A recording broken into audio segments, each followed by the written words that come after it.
Hey there! In this video, I will show you exactly how to log in to a Crunchyroll account. First of all, open the Crunchyroll app. Allow Crunchyroll to track your activity. Tap on Login. Enter your email or username. Type in your password. At the end, tap on Login. You can also save your password for later use. If your username and password are correct, you'll be logged into your Crunchyroll account. You will now have access to your account settings, viewing history, and the content available based on your subscription.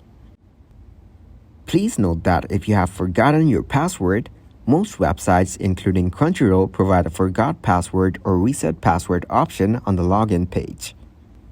You can use this feature to reset your password if needed. Remember to keep your login credentials secure and do not share your account information with others, as this can violate Crunchyroll's terms of service. Thank you very much for watching, and don't forget to like the video and subscribe to the channel.